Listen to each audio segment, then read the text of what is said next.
नमस्कार मित्रांनो, भारत सरकारच्या वित्त मंत्रालयाच्या अंतर्गत विविध पदांची कायमस्वरूपी भरती केली जात आहे, ज्यासाठी उमेदवारांचं वय 18 ते 35च्या दरम्यान असणं गरजेचं असणार आहे। 40,000 ते 1,60,000पर्यंत पगार उमेदवारांना पदानुसार या ठिकाणी दिला जाणार आहे। उमेदवारांनी 24 ऑगस्ट 2026 पर्यंत ऑनलाईन पद्धतीने अर्ज करणं गरजेचं असणार आहे। बाकी कोण अप्लाय करू शकतं, कसं अप्लाय करायचं, परीक्षा पद्धत नेमकी कशी असणार आहे, संपूर्ण माहिती आपण आज जाणून घेणार आहोत। यासाठी व्हिडिओला शेवटपर्यंत नक्की बघा। चला तर मग सुरू करू आजचा हा व्हिडिओ। नमस्कार मित्रांनो, सर्वप्रथम उमेदवारांना आपल्या mahajobhub.in या अधिकृत संकेतस्थळावरती यायचं आहे। या अधिकृत संकेतस्थळाची लिंक मी आपल्या व्हिडिओच्या डिस्क्रिप्शनमध्ये देखील दिलेली आहे।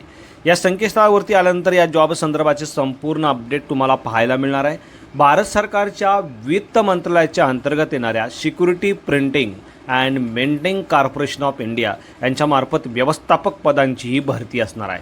कायमस्वरूपी असा हा जॉब आहे आणि यासाठी उमेदवारांना या दिलेल्या संकेतस्थळावरती जाऊन 24 ऑगस्ट 2026 पर्यंत ऑनलाईन पद्धतीने अर्ज करणं गरजेचं असणार आहे। मित्रांनो, या पदांसाठी उमेदवारांची एक्झाम दिल्ली, हैदराबाद, कोलकाता, मुंबई आणि भोपाळ या लोकेशन वाईज घेतली जाणार आहे। महाराष्ट्रातील मुंबई या लोकेशनचा देखील यामध्ये समावेश असणार आहे। आता यामध्ये कोणकोणती पदं भरली जाणार आहे, तर पहिलं जे पद आहे deputy manager IT application developer, एक जागा असणार आहे। बाकीचे असिस्टंट मॅनेजरची पदं देखील वेगवेगळ्या विभागात भरली जाणार आहे। यामध्ये HR साठी 4 पदं, फायनान्स अँड अकाउंटंट 9 पदं, material management 4, IT 2, official language 1, तर सेफ्टी या विभागात 3 जागा असणार आहे। अशा पद्धतीने 24 पदांची ही कायमस्वरूपी पदभरती असणार आहे, ज्यासाठी उमेदवारांना 25 जुलै 2026 ते 24 ऑगस्ट 2026 या कालावधीमध्ये ऑनलाईन पद्धतीने अर्ज करता येणार आहे। अर्ज करण्याची लिंक देखील मी आपल्या mahajobhub.in या संकेतस्थळावरती खाली दिलेली आहे। आता या पदांसाठी SC ST फिजिकली डिसेबल कॅटेगरीच्या उमेदवारांसाठी 200 रुपये, तर बाकी कॅटेगरीच्या उमेदवारांसाठी 1,000 रुपये इतकं परीक्षा शुल्क असणार आहे। आणि ही परीक्षा शुल्क उमेदवारांना credit card, debit card, UPI आणि नेट बँकिंग सारख्या ऑनलाईन ऑप्शनद्वारे पे करता येणार आहे।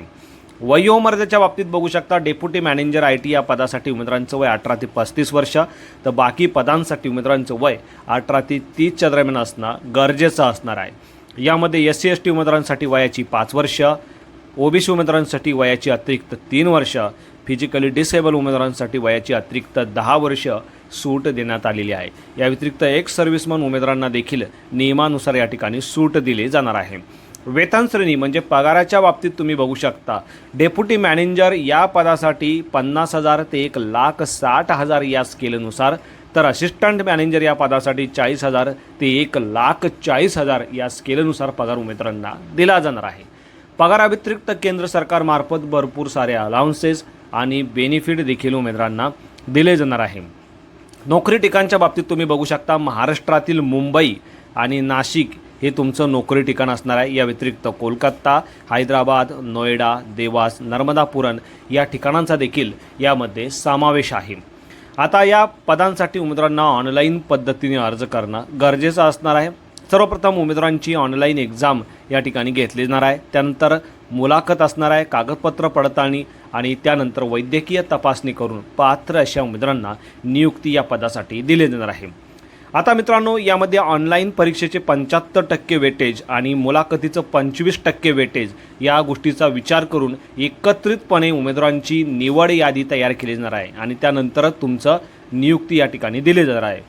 यामध्ये मुलाखतीला पात्र होण्यासाठी कॅटेगरी वाईज किती पर्सेंटेज तुम्हाला असणं गरजेचं असणार आहे, लेखी परीक्षेमध्ये ते देखील तुम्ही या ठिकाणी बघू शकता।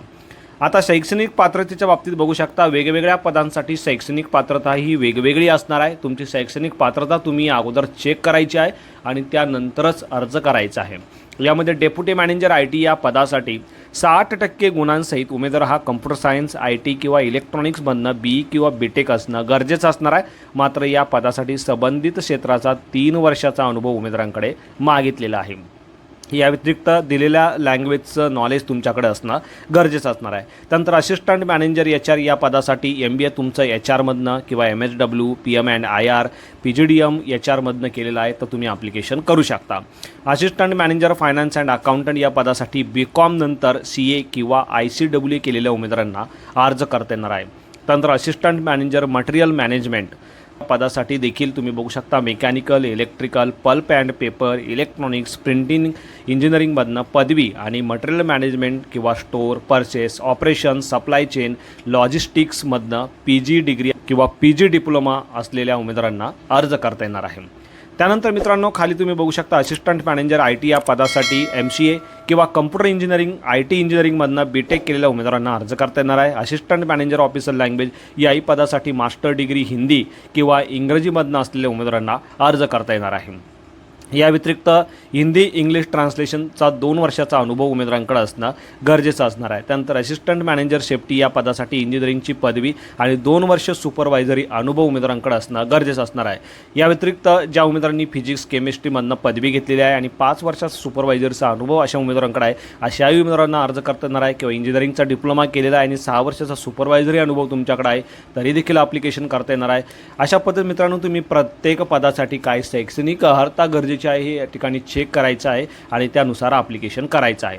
कायमस्वरूपी असा हा जॉब असणार आहे आणि या संदर्भाची अधिकृत जाहिरात तुम्ही या ठिकाणी क्लिक करून बघू शकता. ॲप्लिकेशन करण्यासाठी तुम्ही या संकेतस्थळावरती जायचं आहे, या ठिकाणी क्लिक करायचं आहे आणि त्यानंतर ॲप्लिकेशन करू शकता. ऑफिशियल वेबसाईटची लिंक देखील आपल्या mahajobhub.in या संकेतस्थळावरती तुम्हाला उपलब्ध करून दिलेली आहे. अर्ज करण्यासाठी सर्वप्रथम उमेदवारांनी या दिलेल्या संकेतस्थळावरती जायचं आहे. करिअर या लिंकवरती जाऊन पर्टिक्युलर ती जाहिरात तुम्हाला बघायची आहे आणि अप्लाय ऑनलाईन ऑप्शनवरती क्लिक करायचं आहे. त्यानंतर तुमचा ईमेल ॲड्रेस, मोबाईल नंबर टाकून तुमचं रजिस्ट्रेशनची प्रक्रिया पूर्ण करायची आहे. एक रजिस्ट्रेशन ID पासवर्ड तुम्हाला प्राप्त होईल. तो रजिस्ट्रेशन ID पासवर्ड टाकून तुम्हाला तुमचे लॉग इन करायचं आहे. त्यानंतर वैयक्तिक माहिती, शैक्षणिक माहिती, अनुभव असेल तर अनुभवाची माहिती टाकायची आहे. त्यानंतर फोटोग्राफ, सिग्नेचर, सर्व डॉक्युमेंट व्यवस्थित अपलोड करायचे आहे आणि सर्वात शेवटी ऑनलाईन पद्धतीने परीक्षा शुल्क भरून तुमची फॉर्म भरण्याची जी प्रक्रिया आहे ती पूर्ण करायची आहे. यामध्ये मित्रांनो परीक्षा पद्धती तुम्ही बघू शकता. जी लेखी परीक्षा म्हणजे ऑनलाईन परीक्षा तुमची घेतली जाणार आहे ती 120 प्रश्न 150 गुणांसाठी उमेदवारांना या ठिकाणी विचारले जाणार आहे.